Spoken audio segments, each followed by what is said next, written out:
Hello everyone, how are you all? I hope you all are fine. So welcome to the knowledge classes। और हम अपनी एक science की series start की थी फिजिक्स के लिए, और मैं 9th-10th में उसके आपके साथ बायोलॉजी प्लस केमिस्ट्री का पोर्शन भी कवर करने वाली हूँ। तो उसका आज हम केमिस्ट्री का first chapter that is a chemical reaction and equations उसको स्टडी करेंगे, और इस पूरी वीडियो में मैं आपको पूरा कंप्लीट चैप्टर बताने वाली हूँ। ओके, तो स्टार्ट करते हैं।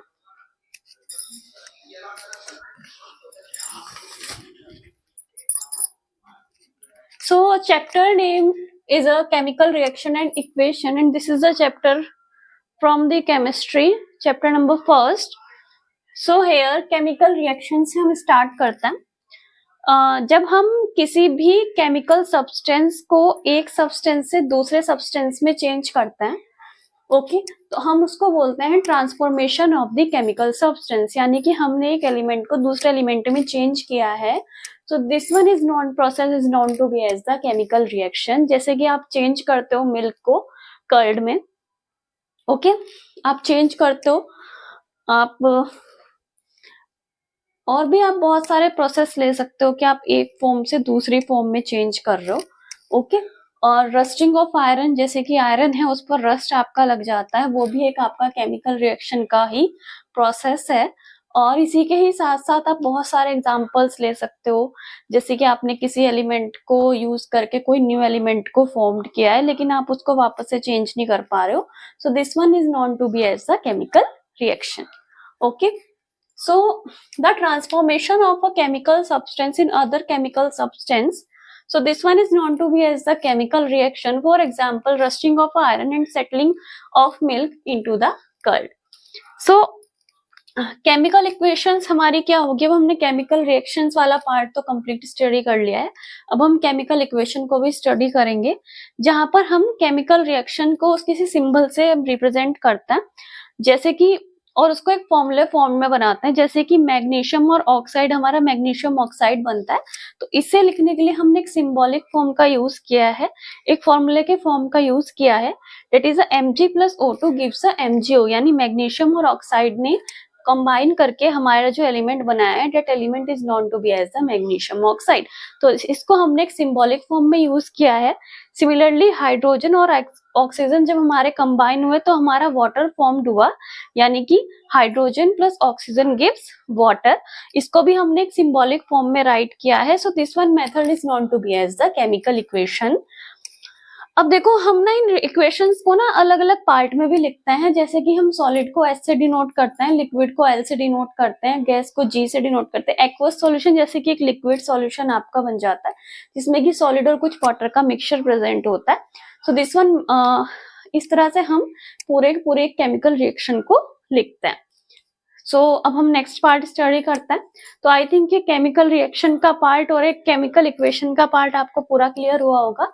अब देखो, एक हमारे पास रिएक्शन है जिसमें जिंक ने हाइड्रोक्लोरिक एसिड के साथ हमारी इक्वेशन को फॉर्म किया है, जहां जिंक हमारा सॉलिड फॉर्म में और हाइड्रोक्लोरिक एसिड हमारा एक्वस कंसंट्रेटिक फॉर्म में है। जब हमने इस एलिमेंट को हीट किया तो हीट करने पर ये हमारा बनता है zinc chloride, that is in aqueous form plus hydrogen gas form, and इसमें से हमारी जो है हीट हमारी क्या होती है, इसी के साथ साथ प्रोड्यूस होती है। अब देखो, चेंजेस भी ना हम दो तरह से चेंजेस इस चैप्टर में हम पढ़ेंगे, that is a physical change and second one change is the chemical change. Physical change जो कि हमारा रिवर्सिबल हो सकता है, और केमिकल चेंज जो कि हमारा रिवर्सिबल नहीं हो सकता। तो जैसे कि फिजिकल में हमारा रिवर्सिबल चेंज हो रहा है, यानी कि फ्रीजिंग ऑफ वाटर, आपकी आइस का बन जाना और आपस से आपकी आइस का मेल्ट हो जाना, तो ये हमारा एक फिजिकल चेंज होगा जो कि हम रिवर्स कर पा रहे हैं, ठीक है। केमिकल चेंज जिसको हम रिवर्स नहीं कर पाते, like that rusting of iron, या आप नींबू पानी भी घर में बनाते हो, आपने नींबू उसमें यूज किया, वाटर उसमें यूज किया, और आपने क्या बोलते हैं उसको, शुगर भी उसमें यूज किया, सॉल्ट भी उसमें यूज किया, लेकिन आप उसको वापस से उन्हीं ऑब्जेक्ट में रिवर्स नहीं कर सकते हो। So this one method is known to be as the chemical changes. And और भी हम इसके एग्जांपल्स ले सकते हैं, जैसे कि आप घर में चाय बनाते हो, ठीक है, वो हमारा किसका एग्जाम्पल होगा, that example for the chemical change. लेकिन अगर आप क्या कर रहे हो, मिल्क को बॉईल कर रहे हो, जब आप मिल्क को बॉईल करते हो तो वो हमारा वापस से हम उसको ठंडा कर सकते हैं। तो ये हमारा कौन सा चेंज होगा, that change is known to be as the physical change. तो ये हमारे कुछ पार्ट्स थे केमिकल रिएक्शन और इक्वेशन में, जिसमें हमने केमिकल रिएक्शन को स्टडी किया, केमिकल इक्वेशंस को स्टडी किया, उसकी पूरी इक्वेशन हमने कंप्लीट स्टडी की, हमने solid, liquid, gas, aqueous form को स्टडी किया, उसके चेंजेस को स्टडी किया। अब हम नेक्स्ट रिएक्टेंट्स और प्रोडक्ट्स को स्टडी करेंगे। अब हमने केमिकल रिएक्शन को लिखा है, ठीक है। तो जो इसका लेफ्ट वाला पार्ट होगा वो होगा हमारा रिएक्टेंट्स, और जो हमारा इसका राइट वाला पार्ट होगा that part is known to be as the products. Okay, तो इसी तरह से जो रिएक्टेंट्स होंगे, the substance which take part in a chemical reaction, जो एक रिएक्शन में एक पार्ट हमारे ले रहे हैं उसको हम बोलेंगे रिएक्टेंट्स, और जो सब्सटेंस हमारा फॉर्म्ड होके आ रहा है केमिकल रिएक्शन में उसको हम कहेंगे प्रोडक्ट्स। इसके लिए हम एक एग्जांपल लेते हैं, जैसे कि हमने सोडियम को वाटर के साथ कंबाइन किया, ये वाला पार्ट हमारा रिएक्टेंट्स का पार्ट होगा, और इसने जो एलिमेंट को फॉर्म्ड किया that is a sodium hydroxide plus hydrogen gas. तो इस तरह से इसने प्रोडक्ट्स फॉर्म किए। सिमिलरली हाइड्रोजन और ऑक्सीजन को ऐड किया, यानी कि रिएक्टेंट्स को ऐड किया, और उसने जो प्रोडक्ट्स का फॉर्म किया that product is the water product. तो ये हमारे छोटा सा पार्ट था अभी, chemical reaction, chemical equation, reactants, products, physical changes and the chemical changes. Reaction को आप किस तरह से लिखते हो, ठीक है। अब हम इसका नेक्स्ट पार्ट स्टडी करते हैं।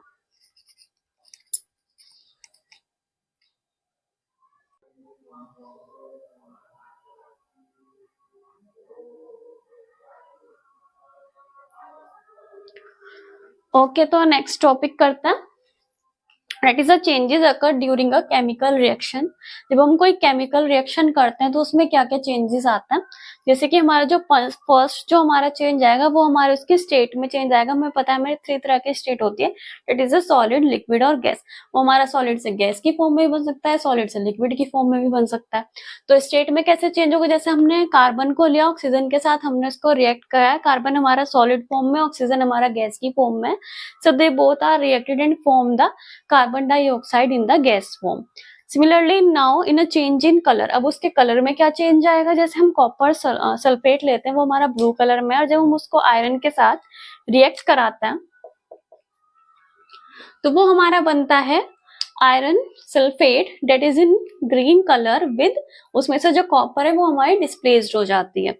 इवोल्यूशन गैस का कैसे होता है, जब HCl गैस को हमने लिया, हाइड्रोक्लोरिक एसिड गैस को हमने जिंक के साथ यानी एक मेटल के साथ हमने उसको रिएक्ट कराया, तो ये हमारी बनती है zinc chloride plus hydrogen gas, जो हाइड्रोजन हमारी वो गैस की फॉर्म में है।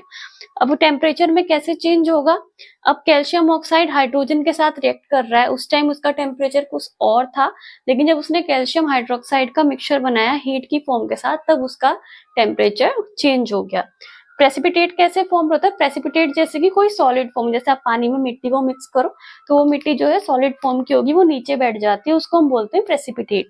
तो यानी जब NaI ने PbCl2 के साथ रिएक्ट किया तो इसने हमारा बनाया सोडियम क्लोराइड और PbI2 का सॉलिड फॉर्म, जो कि डाउनवर्ड यानी कि नीचे की साइड हमारा बैठ गया एक प्रेसिपिटेट की फॉर्म में। अब देखो हमें ना, अब कोई भी केमिकल रिएक्शन हो हमें उसको बैलेंस करने भी आना चाहिए, उसे बैलेंस करने की नीड क्यों होती है, ठीक है। तो हम इस सब में, अब हम इसमें यहाँ पर सब वही वाला पार्ट पढ़ेंगे और हम उस रिएक्शन को बैलेंस कैसे करते हैं। अब आपको जो रिएक्शंस मिलती है ये तो नहीं जरूरी है कि वो बैलेंस्ड फॉर्म में, अनबैलेंस्ड फॉर्म में है, तो आपको अगर कोई अनबैलेंस्ड रिएक्शन मिलेगी तो आपको उसे बैलेंस्ड भी करना होगा, ठीक है। तो बैलेंस्ड केमिकल इक्वेशन हमारी कौन सी होगी, the equation in which the number of atoms in the reactants, जो नंबर ऑफ एटम्स रिएक्टेंट्स में होंगे और प्रोडक्ट्स में होंगे वो हमारे सेम होने चाहिए, यानी जो रिएक्टेंट्स है हमारे लेफ्ट साइड और जो प्रोडक्ट्स है हमारे राइट साइड, उसमें जो नंबर ऑफ एटम होने चाहिए वो हमारे सेम कंडीशन में ही होने चाहिए, ठीक है। तो अब इसको हम अभी समझेंगे, एक रिएक्शन की जो हम उसको सॉल्व करेंगे उसके बेस पर हम उसको समझेंगे। अब हमें इसको बैलेंस करने की नीड क्यों होती है, हमने law of conservation of mass को भी स्टडी किया है कि मास can neither be created nor be destroyed, it can be transform one form into the another form. इसका मतलब जो नंबर ऑफ एटम्स होंगे रिएक्टेंट्स में उतने ही नंबर ऑफ एटम्स हमारे प्रोडक्ट में होने चाहिए, यानी वो सेम होने चाहिए, ना तो वो क्या होता है हमारे क्रिएटेड होते हैं ना ही वो डिस्ट्रॉयड होते हैं, वो एक फॉर्म से दूसरी फॉर्म में हमारे ट्रांसफर होता है, तो इस तरह से रिएक्टेंट्स एंड प्रोडक्ट्स का जो मास होगा वो सेम होगा और नंबर ऑफ एटम्स जो होंगे रिएक्टेंट्स में वो नंबर ऑफ एटम्स प्रोडक्ट्स में वो दोनों हमारे क्या होंगे, सेम होंगे। अब हमें इसको बैलेंस करना आना चाहिए। अब इसके बैलेंस करने के लिए हम जो बेसिकली मेथड यूज करते हैं, दैट मेथड होता है हमारा हिट एंड ट्रायल मेथड।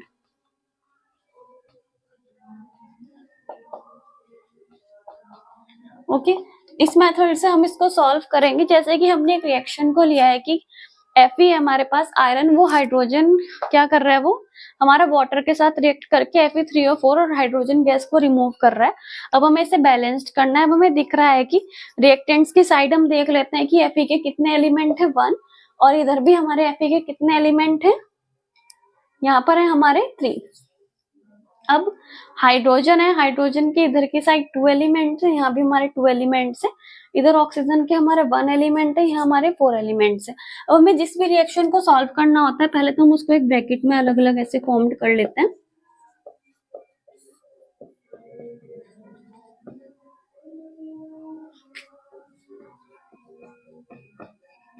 ठीक है, इसको इस तरह से फॉर्म्ड करने के बाद अब आपको इस रिएक्शन में क्या करना है, अब आपको इस रिएक्शन को बैलेंस करना है। कभी भी हम एलिमेंट में सिंगल में ही मल्टीप्लाई नहीं करते, उसमें हम कंप्लीट एलिमेंट में मल्टीप्लाई करते हैं किसी भी रिएक्शन को बैलेंस करने के लिए। अब हमें दिख रहा है कि यहाँ Fe के 1 एलिमेंट है, यहाँ प्रोडक्ट में 3 एलिमेंट है, तो इसको हमें क्या करना होगा, सेम करने के लिए हम इसमें 3 से मल्टीप्लाई कर देंगे। तो हम यहाँ पर इसमें 3 से मल्टीप्लाई कर देते हैं, तो यहाँ भी Fe के 3 हो गए, यहाँ भी Fe के 3 हो गए। अब हम आते हैं हमारे हाइड्रोजन पे। यहाँ हमारे हाइड्रोजन के 2 एलिमेंट्स है, हाइड्रोजन के 2 एलिमेंट्स है। अब ऑक्सीजन पर हम आते हैं, ऑक्सीजन का हमारा यहाँ पर 1 एलिमेंट है, यहाँ पर 4 है, तो हमें इसमें 4 से मल्टीप्लाई करनी पड़ेगी। ठीक है, अब इसमें 4 से मल्टीप्लाई होने के बाद हाइड्रोजन के इधर हमारे कितने एलिमेंट्स हो गए हैं रिएक्टेंट्स के side, that is 8 element. And अब हमें इसको इधर भी बैलेंस करना है, तो प्रोडक्ट की साइड हमें इसको 8 करने के लिए हमें इस H2 में 4 से मल्टीप्लाई करनी पड़ेगी, तो यहाँ भी हमारा कितने एलिमेंट्स हो जाएंगे, that is 8 element. So this one reaction is known to be as the balanced chemical equation. Okay, next topic करता है।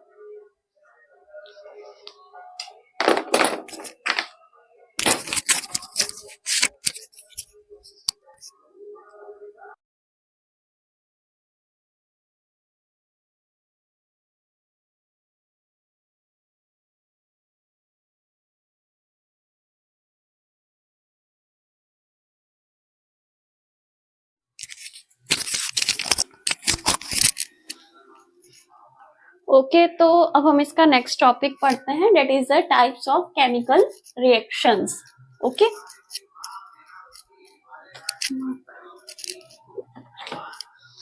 सो टाइप्स ऑफ केमिकल रिएक्शंस में हमारा जो फर्स्ट टाइप है that is a combination reaction. इसके नाम से आपको समझ आ रहा हो कि हम किसी भी चीज एलिमेंट को कंबाइन कर रहे हैं और वो एक न्यू एलिमेंट को फॉर्म कर रहा है।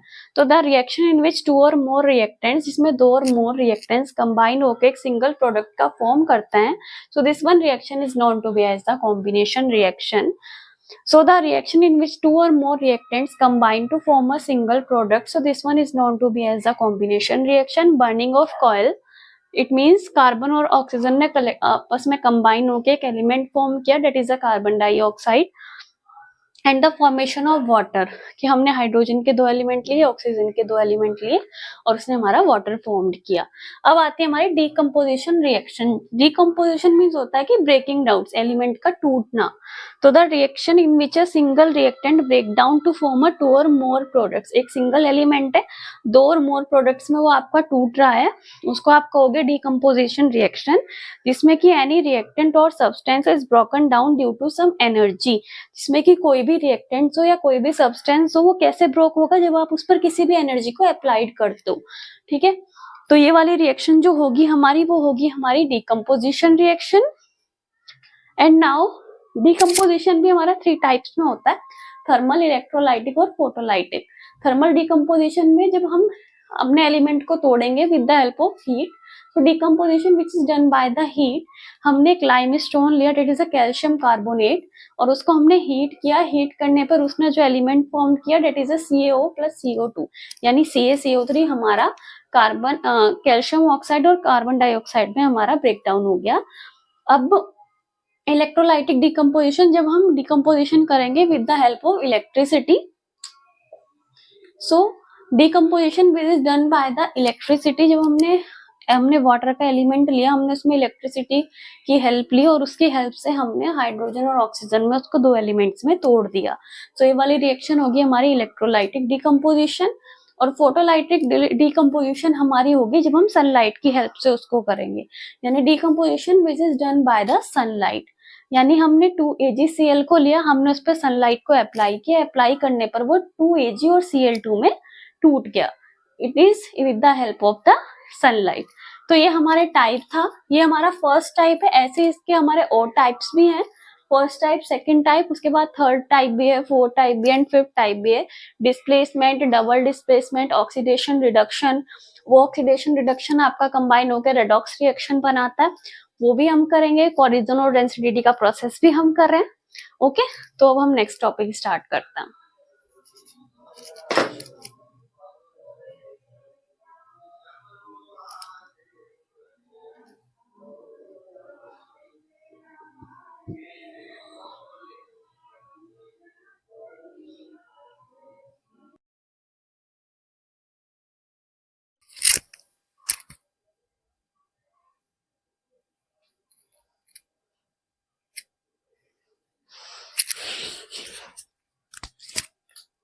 ओके, तो हम अपना नेक्स्ट टॉपिक करते हैं।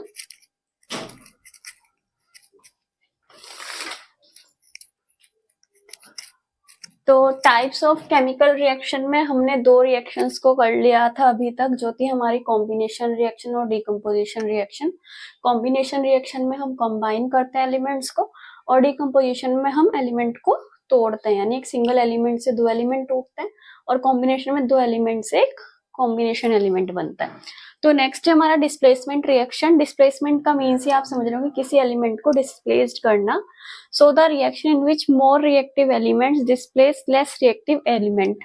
अब ये मोर रिएक्टिव और लेस रिएक्टिव क्या होते हैं, एक रिएक्टिविटी सीरीज होती है, उस सीरीज से हम मोस्ट रिएक्टिव एलिमेंट और लीस्ट रिएक्टिव एलिमेंट्स को बताते हैं, उसको मैं आपको लास्ट में इसकी वीडियो में बता दूंगी। So the reaction in which more reactive elements displaced the less reactive element, जो मोर रिएक्टिव एलिमेंट है वो लेस रिएक्टिव एलिमेंट को डिस्प्लेस्ड कर देता है, और वो एक कंपाउंड और सॉल्यूशन फॉर्म करता है, जैसे कि Zn plus CuSO4 zinc copper sulphate. तो जिंक मोर रिएक्टिव है, ओके, और कॉपर हमारा लेस रिएक्टिव है। तो ये जो मोर रिएक्टिव है इस लेस रिएक्टिव को रिमूव कर देगा और हमारा ZnSO4 बनाएगा, और यहाँ से हमारा जो कॉपर है वो अलग हो जाएगा। तो हमारी रिएक्शन होगी Zn plus CuSO4 gives ZnSO4 plus Cu। This one is the displacement reaction. And next one is the double displacement. जब हम एलिमेंट्स को डबल डिस्प्लेस्ड करते हैं, so the reaction in which two different ion or group of atom in the reactant molecules displaced by each other। तो आपको दिख रहा होगा, इस तरह से हमने एक एग्जांपल लिया है कि AB प्लस CD। तो इसमें A वाला जो रिएक्टेंट है इसने B को डिस्प्लेस्ड करके D यहाँ पर आ गया, और इसमें C के साथ हमारा B आ गया, यानी इसने डबल डिस्प्लेसमेंट उसको किया। जैसे एग्जांपल के लिए Na2SO4 हमारा एक सोडियम सल्फेट है, इसने बेरियम क्लोराइड के साथ यानी BaCl2 के साथ कंबाइन किया, और BaSO4 यानी बेरियम सल्फेट और 2NaCl हमारा सोडियम क्लोराइड फॉर्म्ड किया, इसने इसको डबल डिस्प्लेसमेंट करके इस पूरी रिएक्शन को फॉर्म्ड किया है। नेक्स्ट है हमारा ऑक्सीडेशन और रिडक्शन रिएक्शन। अब देखो फर्स्ट वाला जो हम पार्ट पढ़ेंगे वो हम ऑक्सीडेशन के लिए पढ़ेंगे, जिसमें ऑक्सीजन होगी, ऐड होगी, हाइड्रोजन हमारी रिमूव होगी और इलेक्ट्रॉन का लॉस होगा। जैसे C+O2 गिव्स CO2, इसमें हमारी ऑक्सीजन ऐड हुई है। Zn2 positive plus 2E negative, यानी इसमें हमारे इलेक्ट्रॉन का लॉस हुआ है। तो इसमें हमारी ये तीनों कंडीशन होगी कि ऑक्सीजन ऐड होगा, हाइड्रोजन रिमूव्ड होगा और इलेक्ट्रॉन का लॉस होगा। So this one reaction is known to be as the oxidation reaction. Okay, now next one is the reduction, जिसमें हाइड्रोजन हमारी ऐड होगी ऑक्सीजन हमारी रिमूव्ड होगी और इलेक्ट्रॉन इसमें हमारा गेन होगा just opposite to the oxidation reaction. हम एक ले लेते हैं कि 2Kl KClO3 gives 2KCl plus O2। Okay, ऐसे ही जब सोडियम हमारा हाइड्रोजन के साथ कंबाइंड होगा यानी हाइड्रोजन उसमें ऐड होगा तो वो हमारा सोडियम हाइड्राइड बनाएगा। अब जैसे ऑक्सीडेशन में हमारा ऑक्सीडाइज्ड होता है, रिडक्शन में हमारा रिड्यूस्ड होता है, तो जब हम इन दोनों को कंबाइन करते हैं so this one method is known to be as a redox reaction. Okay, तो यानी कि जब ZnO plus C equals to Zn plus CO यानी रिएक्टेंट्स ने ये प्रोडक्ट्स गिवन किया है, तो ZnO में ऑक्सीजन रिमूव हुआ है तो यानी रिडक्शन हुआ, और C में ऑक्सीजन ऐड हुआ है तो ये ऑक्सीडाइज हुआ, तो दोनों रिएक्शन हमारी इसी में हुई है। सो दिस वन रिएक्शन हमारी होगी रेडॉक्स रिएक्शन। ओके, सो ये हमारा ऑक्सीडेशन रिडक्शन का प्रोसेस था। अब हम अपना नेक्स्ट टॉपिक करते हैं।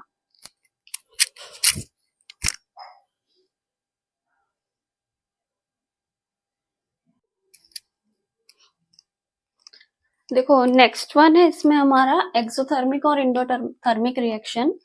तो इसमें हमारी जो एक्सोथर्मिक रिएक्शन वो रिएक्शन होगी जिसमें हमारी हीट रिलीज होगी। जैसे कि हीट रिलीज का मतलब है जैसे हमारी बर्न होती है, नेचुरल गैस बर्निंग होती है, तो जैसे मैथेन ने ऑक्सीजन के साथ कंबाइन किया और उसने carbon dioxide water plus heat को फॉर्म्ड किया, तो इसमें जो है हमारी एक तरह से हीट रिलीज हो रही है, यहाँ से हीट हमारी रिलीज हो रही है इस वाले प्रोसेस में। रिएक्टेंट्स में तो हीट नहीं है, यहाँ से तो इधर आके वो ऐड होके यहाँ से हीट हमारी रिलीज हो जाती है। So this one process is known to be as the exothermic reaction. And इस एक्सोथर्मिक का जो बेस्ट एग्जांपल है that is a process of respiration. जो रेस्पिरेशन का प्रोसेस हम करते हैं उसमें हमारी एक्सोथर्मिक रिएक्शन ही वर्क करती है। नेक्स्ट है हमारा इंडोथर्मिक रिएक्शन, जिसमें हमारी हीट एनर्जी एब्सॉर्ब्ड होगी, वो होगी हमारी क्या बोलते हैं इंडोथर्मिक रिएक्शन। इसमें हमारी हीट इधर आएगी, रिलीज हो रही है, इसमें हमारी हीट इधर आएगी क्योंकि एब्सॉर्ब्ड हो रही है। मर्क्यूरिक ऑक्साइड है, हीट के साथ कंबाइन होके मरकरी और ऑक्सीजन हमारा फॉर्म्ड करता है, और इसमें जो प्रोसेस हमारा मेन वर्क करता है वो फोटोसिंथेसिस होता है, जिसमें कि सनलाइट को ये एब्सॉर्ब करता है। So this one is a endothermic reaction. अब हमारा प्रेसिपिटेट क्या होता है, कोई भी अगर हमारा इनसॉल्युबल लिक्विड है जिसमें कि हमारे जैसे वाटर में हमने सैंड को ऐड किया और वो सैंड हमारी मिक्स नहीं हो रही है, तो वो हमारा इनसॉल्युबल लिक्विड होगा, तो वो जितनी भी सैंड होगी वो हमारी डाउन शिफ्ट हो जाएगी। Okay, so in the insoluble liquid which settles down after the compression of chemical reaction. So this one is a precipitate. अब कैटलिस्ट क्या होता है, जैसे कोई रिएक्शन हमारी चल रही है, उस रिएक्शन में घुस के उस रिएक्शन को तो मतलब उस रिएक्शन में जैसे बीच में किसी की लड़ाई नहीं करवा देते कि इसने उससे लड़ाई करवाई, उसने इसकी लड़ाई करवाई, तो सेम यहाँ पर भी अप्लाई हो रहा है। इसमें जैसे हमारा कोई भी एलिमेंट है तो ये क्या करेगा, उसके टेम्परेचर को लोअर कर देता है या उसके प्रेशर को लोअर कर देता है, वो काम हमारा कैटलिस्ट करता है। So a catalyst is a substance that speeds up a chemical reaction or lowers the temperature or pressure needed to the start one without itself being consumed कर लेगा during the reaction। and for example formation of ammonia, जो कि हम Haber process में पढ़ते हैं, और इसके हेबर प्रोसेस में जैसे आयरन जो हम यूज करते हैं उसमें जो पॉजिटिव कैटलिस्ट का काम करता है हमारा ये ना। सो this one is a catalyst. Okay, अब हम ना नेक्स्ट टॉपिक करते हैं।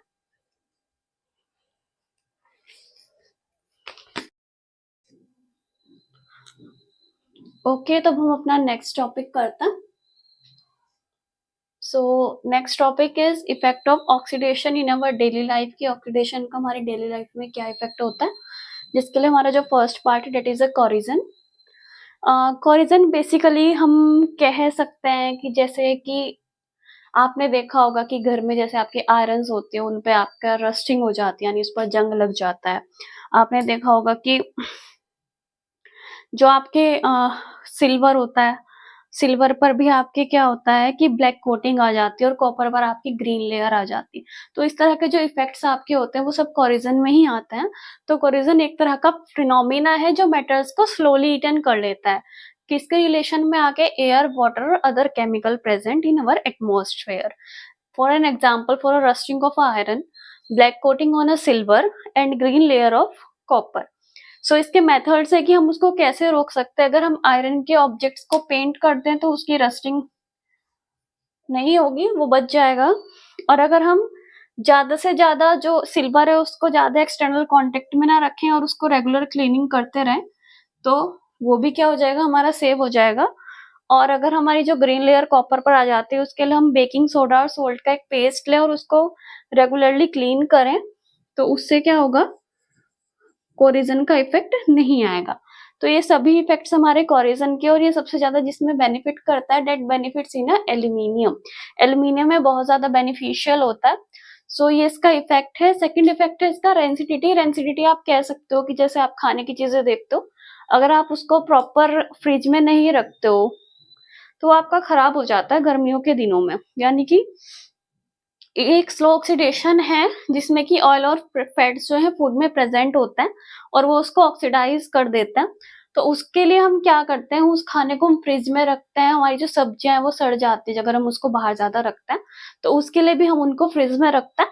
तो उसके कुछ मेथड्स हैं कि फूड मटेरियल्स को हमें एयर लाइट कंटेनर्स में रखना चाहिए, हमें कुक्ड फूड को सनलाइट से दूर रखना चाहिए, उसको डायरेक्ट कांटेक्ट में नहीं लाना चाहिए, हमें रेफ्रिजरेटर का यूज करना चाहिए। एक चीज हमने और देखी है कि जो हमने चिप्स हम खाते हैं, चिप्स के पैकेट में हमने गैस देखी है, तो वो जो गैस देखी नहीं, मतलब जैसे हम उसके पैकेट को खोलते हैं ना, तो गैस एकदम से रिमूव होती है, वैसे उसमें गैस फिल होती है। ठीक है, तो वो जो गैस होती है वो हमारी नाइट्रोजन गैस उसमें प्रेजेंट होती है, जो कि उसको सड़ने से यानी रेंसिडिटी से उसको क्या करती है, वो सेव करती है। तो ये हमारे कुछ मेथड्स से ऑक्सीडेशन की जो हम डेली लाइफ में देखते हैं, कोरिजन एंड द रेंसिडिटी, और हम इसको प्रिवेंट कैसे करते हैं, ये दोनों मेथड्स भी हमने देख लिए हैं। अब हम रिएक्टिविटी सीरीज को स्टडी करते हैं। ओके, सो रिएक्टिविटी सीरीज हमारी एक तरह से हम कितना एलिमेंट, हमारा कौन सा एलिमेंट कितना रिएक्टिव है, कितना वो रिएक्टिव नहीं है, वो चीज बताते हैं कि जो आप जिसका यूज आप मेनली क्वेश्चंस में करते हो। तो इसके लिए एक मेथड है कि please stop calling me a careless zebra, instead try learning how copper save golds. So please का हम अगर पी ले लेते हैं, सो पी मीन्स होगा हमारा potassium, S for sodium, C for calcium, M for magnesium, A for aluminium, C for carbon, Z for zinc, I for iron, T is tin, L is lead, H is hydrogen, C copper, S silver and G gold। तो जो हमारा सबसे upper one element है that is the potassium, this is the most reactive element। और इसके बाद जो potassium से लेस हमारा सोडियम, सोडियम से less calcium, then magnesium, then aluminium, then carbon, then zinc, then iron, then tin, then lead, then hydrogen, then copper, then silver and then gold. तो इस तरह से हमारे एलिमेंट होते हैं। तो सबसे हमारा जो लीस्ट एलिमेंट, जो लीस्ट रिएक्टिव एलिमेंट होगा, that element is a gold. तो इस तरह से हम अपनी रिएक्टिविटी सीरीज को प्रेजेंट करते हैं।